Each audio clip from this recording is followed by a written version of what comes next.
Warren Buffett is universally regarded as the greatest investor ever and has a net worth of over $100 billion. However, this wasn't always the case. Buffett got his start at just 11 years old when he made his first investment, buying 3 shares of Citi Service Preferred at $38 per share. I know if you clicked on this video, you want tangible steps on how you can build wealth towards your first or maybe even your next $1 million.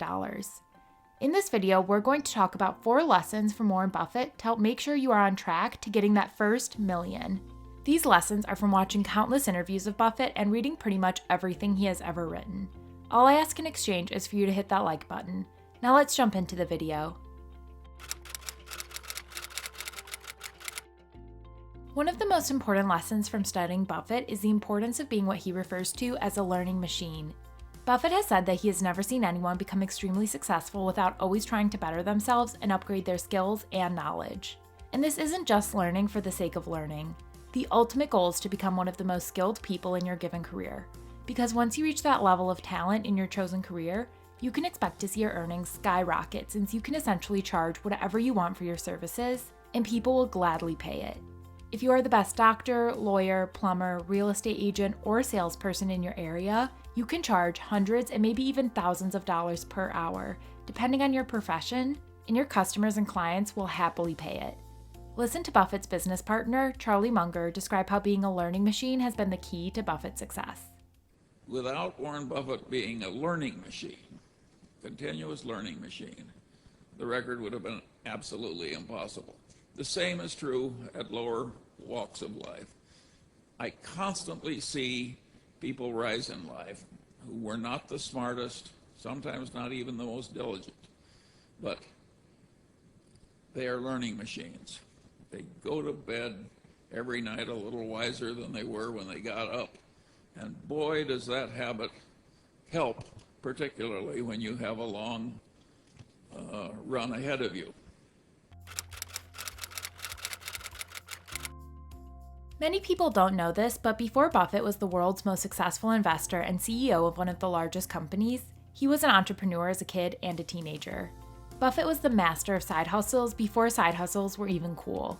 When he was really young, he would buy a 6-pack of Coca-Cola bottles and sell each bottle for a nickel, making about a penny on each bottle sold. He then upgraded to a pinball business. One of his most lucrative ideas involved setting up pinball machines in barbershops. As Buffett put it, he bought a pinball machine for $25 in 1946 and built a small empire out of it. Buffett's proposition to the owner of the barbershop was simple. Let me put this pinball machine in your barbershop, and while people are waiting to get their hair cut, they can pay a nickel to play. Any money would be split between the owner of the barbershop and Buffett. This business was a hit from day one. The first night after he put the pinball machine in the barbershop, Buffett collected $4 in nickels. After a week, Buffett had $25, enough money to buy another machine. Soon enough, Buffett had pinball machines operating in barbershops all over Washington, D.C., where his family lived at the time. He then ended up selling the business, which he started with just $25, for $1,000 a year later. So while pinball machines may have gone out of style, the lesson from Buffett's entrepreneurial ventures as a kid and teenager are still as relevant as ever. Starting some type of business, even if it's not your full-time gig and only done on the side, can be extremely powerful to getting towards your first $1 million. The math behind this statement is very compelling. Let me explain what I mean. Let's say you are a teacher and make $50,000 a year at your day job. With this $50,000 salary, let's say you're able to save $5,000 a year after paying for all your living expenses. If you're able to have a business on the side making $30,000 a year, whether it is blogging, a landscaping company, or really anything, you are able to increase your yearly savings by a factor of 7. Let me explain how. Your salary from your day job covers all of your expenses. This means that any additional income you have from your side business can all be used for savings and investing. So now that $5,000 you used to be able to save each year gets an additional $30,000 added to it, meaning you can now save and invest $35,000, 7 times more than you could before you had your side hustle. This is going to help you build wealth significantly faster.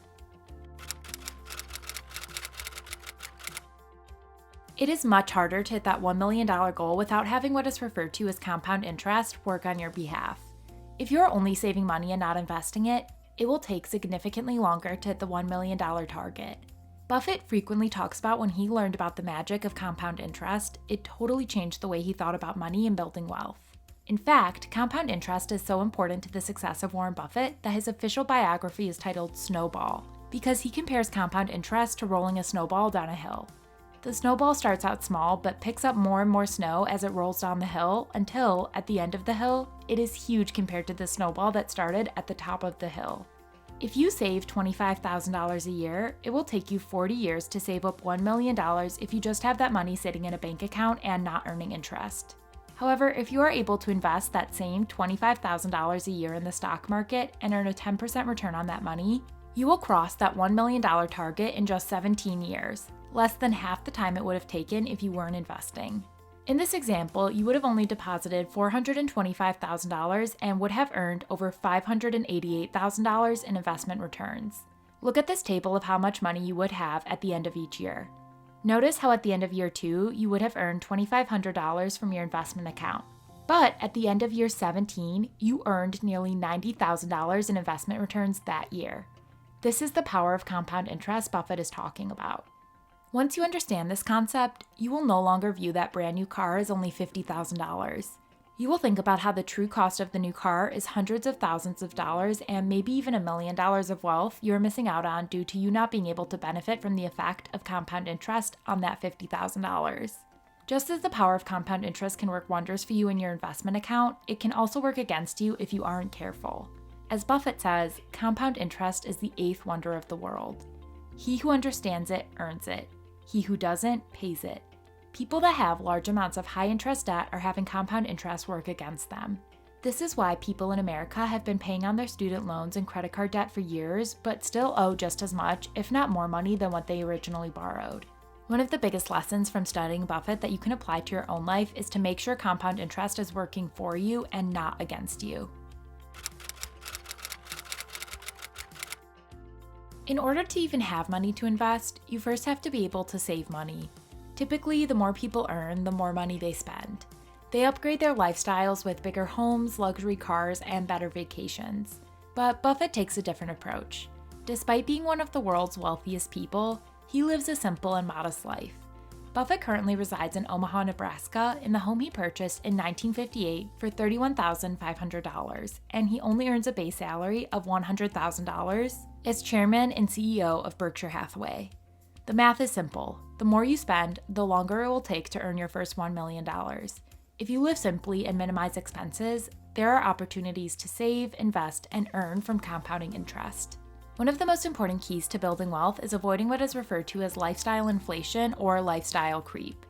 Lifestyle inflation is where the more someone earns in their job, the more they tend to spend on living expenses. As they get paid more, people tend to get nicer cars, live in fancier apartments and houses, and go on fancier vacations. Lifestyle inflation is like running on a treadmill. You are running faster by making more money, but you aren't going anywhere in terms of savings because your expenses are increasing just as fast as your income is growing. Take a look at this chart to show what I mean by lifestyle inflation. The blue line is someone's income, the orange line is their expenses, and the gray line is that person's savings, which is simply income minus expenses. Notice how in this example, as the person's income increases over time, so do their expenses. As a result, the amount of money that person saves each year stays pretty flat. On the other hand, let's see how impactful avoiding lifestyle inflation can be when it comes to building wealth. In this new chart, the income is increasing at the same rate as before.